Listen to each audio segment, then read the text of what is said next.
Hello everyone, and welcome to this probably last video that I'm going to do about project planning. And this time I'm just going to talk about some effective ways that you can actually execute a larger project to make sure you're keeping things under control.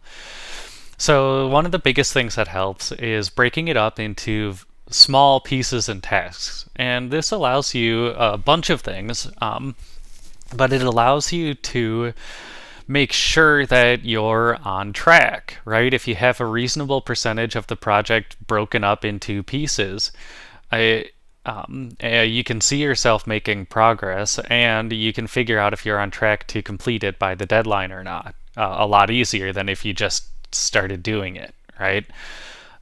Also, it can be a neat psychological trick to get yourself to keep going and to actually finish something, right? Oftentimes the last little bits of a project are the most boring parts. For example, if you're working on a car, putting body panels on or back on is probably a boring task for you, but the project isn't done until you do that. So if you make that a small piece near the end of your project priority list, it's more interesting to do that because you see that you have like this one task left, right?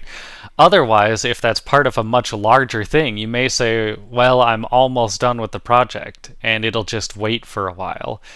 And you may never come back. How many people have had project cars in their garage for years and years, or in their forest behind their house for years and years, right? So it's just a trick to help you keep making actual progress as well as measure your progress.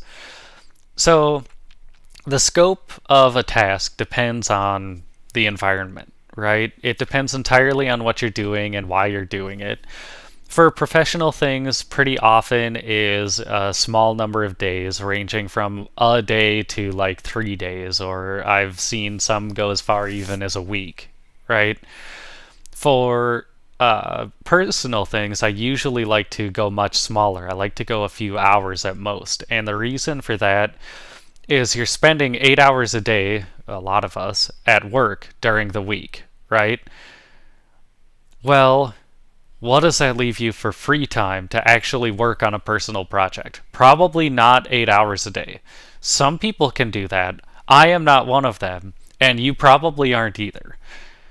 So, keeping it smaller, keeping the task smaller, means that you'll still get one done if you're focused on it with your free time every few days or every couple of days or something, instead of scheduling a task that'll take a few full days of your time, a full 8 hour days of your time, and not being able to mark that you've made any progress for 2 weeks because you just don't have that much free time. So if you go smaller with your personal projects, you're more likely to keep going and feel a little bit less intimidated about starting a new task. The next thing, along with these tasks, of course, is to keep them in a list. How you want to do this is totally up to you. I've done everything from a little notebook to whiteboards to digital, they're often called scrum boards. The terminology is borrowed from, well, maybe it originally comes from rugby, but the terminology is borrowed from a software development strategy. So, in keeping that list, that again allows or helps you keep tabs on your progress. And if you ever wonder if you did something, you can maybe just check the small task on your list to see if you actually did it. And it also makes it harder to forget things if you actually have the full list or a reasonable percentage of the full list.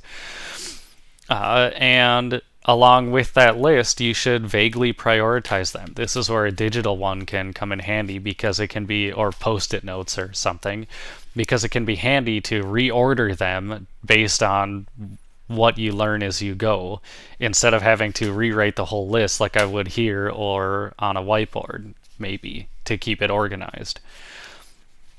So those are a lot of the, I guess, basic tools that I use for project execution and making sure that it's achievable, right? And this is really just, honestly, all of this is you playing tricks on yourself to make sure that your project goal is actually achievable, right? And if you're in a professional setting, this can also make you look more organized and more professional, and it can highlight when something actually goes wrong in your project, which almost always happens. If it's a project large enough that you're having to think about stuff like this, something is going to go wrong during that project. It can help you having these small pieces already in place that you can see in a list that are already vaguely prioritized. It can help you see how that issue is going to cascade through the rest of your project.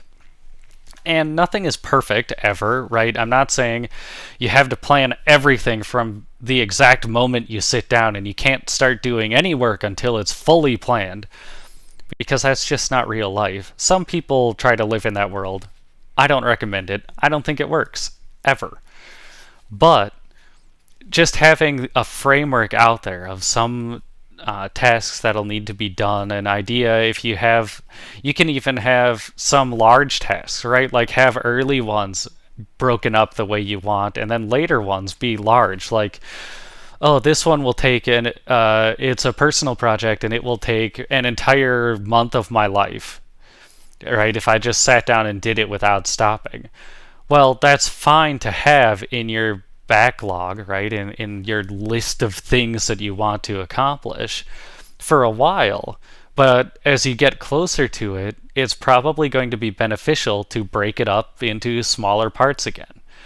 And it may not be worth breaking up right away, because you may discover things early in your project that change how that end part would work anyway, whether it's a personal or professional project. So you don't necessarily have to go all the way through absolutely as far as you can planning or trying to plan a project in small pieces and executing those small pieces just to get started, right? But it helps to have an idea of the early parts in a little bit more detail, but also keep an eye on anything left over at the end, any larger pieces, so that when you're ready, as you learn more things, you can break them up as soon as is responsible. And another way to look at that is the idea of making a decision at the last responsible moment. And I'm not necessarily saying to operate your entire life based on that principle, but there is the important idea of, again, making a decision at the last responsible moment. And what that means is you're not making decisions before you have to, or before it's necessary, or before it's smart to make those decisions, right? Let's see, what would be a good example of that? If I am working on, again, I'll borrow the security system example. If I'm working on a security system, it isn't necessary right away for me to know necessarily how I am going to store footage or access footage or access any of the camera feeds remotely from outside of my home network. It is important for me to know what consequences that may have, or that camera choice may have, on what those options are later, but I don't necessarily have to decide that right at the start of the project, because what's the point of deciding that until I have cameras that I'm comfortable with, that I like the features of and the price of, right?